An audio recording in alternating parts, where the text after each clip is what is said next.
আর আজ যাদের কথা বলছি, যারা এই 16টি বছর নির্মম নির্যাতন করেছে, তারাও যে মুশরিক আমি প্রমাণ করার জন্য এই কথাটা টানছি। দেখেন, খেয়াল করেন, অনেকেই রাগ করতে পারেন, কিন্তু আপনি যদি মুশরিকের পিছনে যান আপনি অমুসলিম হতে পারেন। আপনি যদি মুশরিকের পিছনে যান আপনি জাহান্নামী হতে পারেন। আমি আপনাকে সতর্ককারী হিসাবে এই কথাগুলো জানাচ্ছি। প্রিয় ভাইরা, তারাও যে মুশরিক সেটা প্রমাণ করছে। প্রমাণ কি?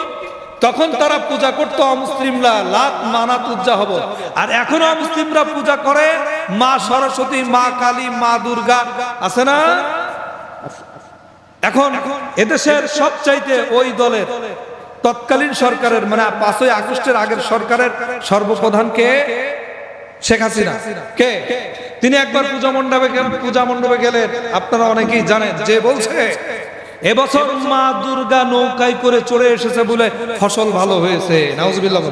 এই কথা বলেছে না? বলেছে। এই কথা বলার সঙ্গে সঙ্গে যে ঈমান চলে গেছে সেটা এবার প্রমাণ করছি। আচ্ছা, কোন ফসল? এটা তো রিজিকের অংশ। রিজিকের অংশ না? ফসল রিজিকের অংশ না? রিজিক একমাত্র দেন কে? আল্লাহ রাব্বুল আলামিন নিজেই বলছেন, ওমা দাব্বাতিন ফিল আরদি ইল্লা আলাল্লাহি রিজকুহা। এই পৃথিবীতে বিচরণশীল যত প্রাণী রয়েছে সবার রিজিকের ব্যবস্থা আমি আল্লাহ রাব্বুল আলামিন করি। ও দুনিয়ার মুসলমান যখনই আল্লাহর সাথে ডিনাই করে বললেন মা দুর্গা এইবার নৌকায় চড়ে এসেছে বলে ফসল ভালো হয়েছে, সঙ্গে সঙ্গে শেখ হাসিনার ঈমান চলে গেছে। যতক্ষণ পর্যন্ত তওবা না করবে ততক্ষণ পর্যন্ত এই মুসলমান দাবি করতে পারবে না। এটা তো গেল তার আমলনামা। এবার তারপরে যে তার পদস্থান ওবায়দুল কাদের, তার আমলনামা একটু ঘেটে আসি। দেখেন, তিনি এই নির্বাচন, যে নির্বাচন সর্বশেষ হলো এমপি নির্বাচন, এই নির্বাচনের আগে বললেন যে নির্বাচন ব্যতি রেখে অপশক্তি মাঠে নেমেছে, এই অপশক্তি বিনাশ হোক, মা দুর্গার কাছে কামনা থাকবে। নাউজুবিল্লাহ। ও দুনিয়ার মুসলমান, অনেকের মনে কষ্ট লাগতে পারে, আমি কষ্ট দিচ্ছি না এই কথাগুলো বলার কারণে কিভাবে ঈমান চলে গেছে। দেখেন, আপনারা জানেন এই যে ঈশার নামাজ আদায় করলাম, ঈশার নামাজে সূরা ফাতিহা তেলাওয়াত হয়েছে কি হয় না? বিশ্বনবী সাল্লাল্লাহু আলাইহি ওয়াসাল্লাম বলেন, মাল্লাম ইয়াকরাউ লা সালাতা ইল্লা বিফাতিহাতিল কিতাব। সূরা ফাতিহা ছাড়া নামাজ হয় না। এবার বলেন তো, সূরা ফাতিহার ভিতরে একটা আয়াত আছে, ইয়াকা না'বুদু ওয়া ইয়াকা নাস্তাঈন।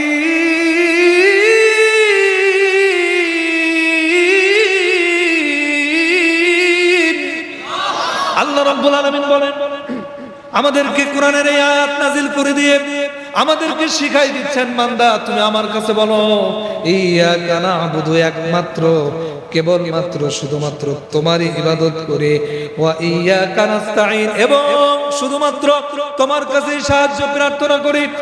ভাই, আল্লাহকে বাদ দিয়ে অমুসলিমরা, মুশরিকরা যে আল্লাহর সাথে শিরিক করে মা দুর্গার পূজা করে, মা কালীর পূজা করে, মা সরস্বতীর পূজা করে, সেই মা দুর্গার কাছে আপনি মুসলমান যখন কামনা করলেন, বলেন তো দেখি আল্লাহর সাথে শিরিক হয়েছে কি হয় নাই?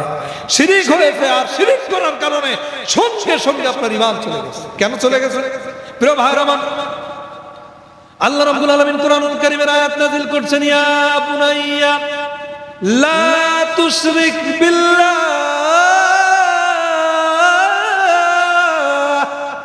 হযরত লুকমান আলাইহিস সালাম তার সন্তানদেরকে ডাক দিয়ে বলছে, হে বৎস, লা তুশরিক বিল্লাহ, আল্লাহর সাথে শিরিক করো না, আল্লাহর সাথে অংশীদার সাব্যস্ত করো না।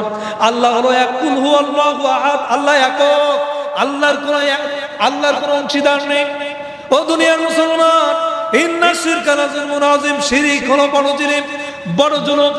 আর যে ব্যক্তি আল্লাহর সঙ্গে শিরিক করলো, আল্লাহ বাদ দিয়ে অন্যের কাছে সাহায্য প্রার্থনা করলো, বলেন তো দেখি ঈমান চলে গেছে না আছে?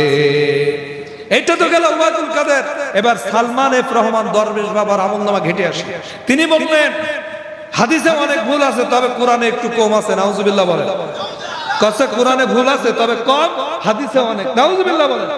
এবার কোরআনে ভুল আছে কিনা দেখেন, যালিকাল কিতাবু লা রাইবা ফীহি আল্লাহ রাব্বুল আলামিন সূরাতুল বাকারা এর আয়াত নাযিল করে দিয়ে জানিয়ে দিয়েছেন, এই হলো সেই কিতাব, যালিকাল কিতাবুল লা রাইবা ফি, এই হলো সেই কিতাব যার ভিতরে যাররা পরিমাণ সন্দেহের অবকাশ নেই। ভুল থাকা তো দূরের কথা, এই কিতাবের ভিতরে কোনো সন্দেহ নেই। সুবহানাল্লাহ। এবার যদি কেউ বলে কোরআনে ভুল আছে, তার ঈমান আছে? আল্লাহর প্রতি তার ঈমান নেই, কারণ আল্লাহর কথার সাথে সে ডিনাই করেছে। কি বলেন হুজুর? এবার বলেন, এদের সাথে যদি আপনি রাজনীতি করেন, এদের সাথে যদি উঠা বসা করেন, ওদের নেতৃত্ব মানেন, তাহলে কি হবে? সব কথা আল্লাহ কোরআনে জানাইছে। এই কথাগুলো যদি রাজনীতি হয়, তাহলে আল্লাহ রাজনীতির কথাই বলছে। এবার দেখেন আল্লাহ কি বলছেন।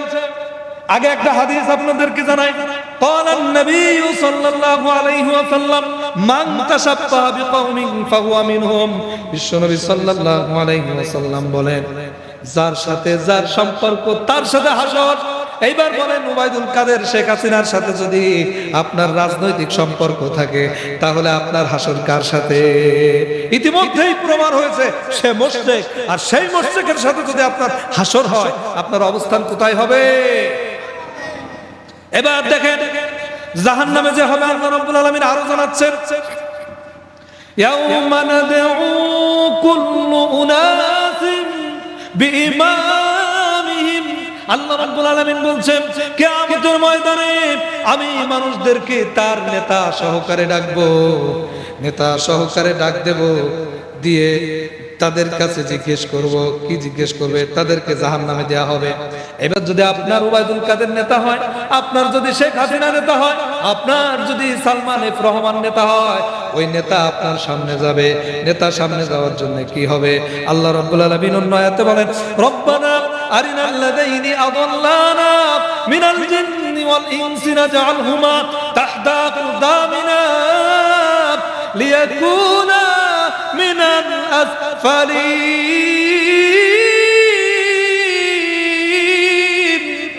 আল্লাহ রাব্বুল আলামিন বলছেন, কিয়ামতের ময়দানে এই কর্মীগুলো সেই দিন বলবেন, রব্বানা আরিনাল লাযাইনি আযাল্লানা, হে আমাদের রব, যাদের নেতৃত্ব মেনে দুনিয়াতে চলছিলাম, যাদের নেতৃত্ব মেনে কোরআন মানিনি, যাদের নেতৃত্ব মেনে মানুষের উপরে জুলুম করেছি, যাদের নেতৃত্ব মেনে রাস্তা খেয়েছি, কালভার্ট খেয়েছি, ব্রিজ খেয়েছি, যাদের নেতৃত্ব মেনে বিধবা কার্ড খেয়েছি, যাদের নেতৃত্ব মেনে বয়স্ক ভাতা খেয়েছি, যাদের নেতৃত্ব মেনে মানুষের ভোটার অধিকার কেড়ে নিয়েছি, যাদের নেতৃত্ব মেনে আম ঘরের থেকে উঠাই নিয়ে গিয়ে তাদের বিরুদ্ধে মামলা দিয়েছি, আম বাগানে বোম বানাতে বানাতে ধরে এনেছি, ওই সমস্ত নেতারা আজকে কোথায়? তাদের আমাদের সামনে এনে দিন। আজকে তাদের, আমরা তো জাহান্নামী হয়ে যাব, তাদেরকে আমাদের পায়ের নিচে পিষ্ট করে দিয়ে আমরা জাহান্নামে যাব, তাদের সাথে করে নিয়ে যাব। এইবার বলেন তো দেখি, নেতাও জাহান্নামী, কর্মীও জাহান্নামী। এখন বলেন তো দেখি, এই সমস্ত মুশরিকদের নেতা কর্মী যদি আপনি হন, তাহলে আপনার অবস্থা কোথায়? জাহান্নাম। সুতরাং সেই জাহান্নামে যেতে চান আপনারা? আমরা জাহান্নামে যেতে চাই না, আমরা জান্নাতে যেতে চাই। প্রিয় ভাইরা, এই কথাগুলো আগে বলতে পারতাম না, আমাদেরকে প্রতিবন্ধকতা তৈরি করে দিত। কিন্তু তাদের চরিত্র যে এত নিকৃষ্ট, মানুষকে যে এত জ্বালিয়েছে, আহারে কি অপরাধ ছিল। ইসলামী আন্দোলনের কর্মীদের শীতকালে ঘর থেকে উঠিয়ে নিয়ে গেছে, মামলা দিয়েছে, আম বাগানে, কাঁঠাল বাগানে, লিচু বাগানে বোম বানাতে বানাতে ধরে এনেছে। ঠিক কিনা বলেন? দুনিয়ার মুসলমান, আল্লাহ ছাড় দেন, ছেড়ে দেন না, মনে রাখবেন প্রত্যেকটা হিসাব আল্লাহর দরবারে পাইকারি দিতে হবে। ঠিক কিনা বলেন? আমি মাঝে মধ্যে উদাহরণ দিই, আরেকটা উদাহরণ দিই, আলোচনা শেষের দিকে যাচ্ছে। এক চেয়ারম্যানের কাছে 3টা চোর ধরা পড়েছে, মানে এক এলাকায় 3টা চোর ধরা পড়েছে, ধরে গণধুলায় নিয়ে চেয়ারম্যানের কাছে এনেছে। চেয়ারম্যান বলছে, চেয়ারম্যানের কাছে যখন আনছে, চেয়ারম্যান বিচার করতে যাবে, ইন দা মিন টাইম এমন সময় চোরেরা হাত পায়ে জড়ায় ধরেছে যে আমরা এই প্রথম চুরি করতে গেছিলাম, আর কখনো যাবো না, আপনি মাফ করে দেন। এবার চেয়ারম্যানের একটু দয়া হয়েছে, ঠিক আছে তোরা যেহেতু মাপ চাইছিস, বিচার গতানুগতিক বিচার করবো না, একটু ভিন্ন কায়দায় তোদের বিচার করবো। তা কি, যা তোরা বাজারে যে আমার জন্য খুশি হয়ে 3টা ফল দিয়ে কিনে আয়। একটু কথা বলেন, কিনে আয়, ফল আনতে গেছে, ফল এনেছে। এবার চেয়ারম্যান সাহেব প্রথম চোরকে ডাকছে, তুই আয়, কি এনেছিস? কয় বিসি, কয় একটা। যা, যেহেতু তুই যেই ফল এনেছিস সেই ফলে বিসি একটা, তোর আমি 1 বছরের জেল দিয়ে দিলাম। এ হাওমাও করে কাঁদা শুরু করেছে, চেয়ারম্যান সাহেব আমার যদি 1 বছরের জেল দেন তাহলে আমি তো আমার বাচ্চা কাচ্চা বউ বাল বাচ্চা না খেয়ে মারা যাবে, আপনি খবরদার এই কাজ করবেন না। কান্না কাটা শুরু করে বলতেছে, না আমি বিচার একটু ভিন্ন আঙ্গিকে করার চিন্তা ভাবনা করছিলাম, যেহেতু এই চিন্তা ভাবনা করেছি 1 বছর তোর জেল খাটাই লাগবে, কোন রকম মওকুফ হবে না, যা 1 বছরের। এই দ্বিতীয় জন, তুই কে এনেছিস? কয় আপেল। কাট। বিসি কয়টা? কয় 5টা। যা, তোর 5 বছরের জেল। আচ্ছা, আগে যা 1 বছরের জেল হয়েছে সে যদি কাঁদে, 5 বছরের অবস্থা কি হওয়ার কথা?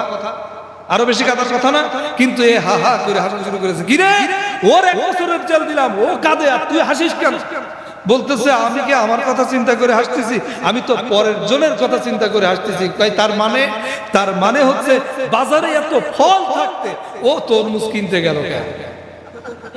মানে তরমুজের বিসি এত বেশি, আপনি যদি ওর প্রত্যেকটা বিসি গুনে গুনে জেল দেন, ওর তো বিসি গুনে শেষ হবে না, ওর জেল শেষ হবে না, তো শেষ হতে হতে ও তো মারা যাবে।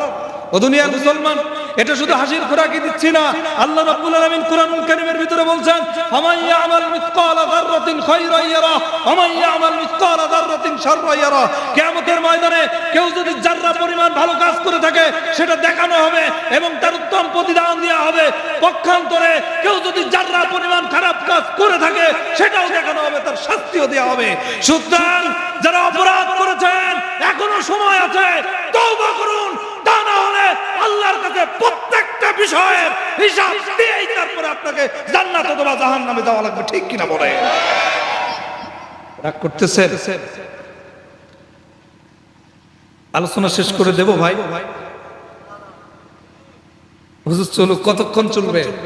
আর অল্প কিছু সময় না, আমাকে 12টা পর্যন্ত টাইম দিছে। হ্যাঁ, তো আমি চিন্তা করতেছি এত কষ্ট আপনাদের দেব, এখনো 2 ঘন্টা। আলহামদুলিল্লাহ, আলহামদুলিল্লাহ, আমার ভাইরা আলোচনায় মজা পাচ্ছে না।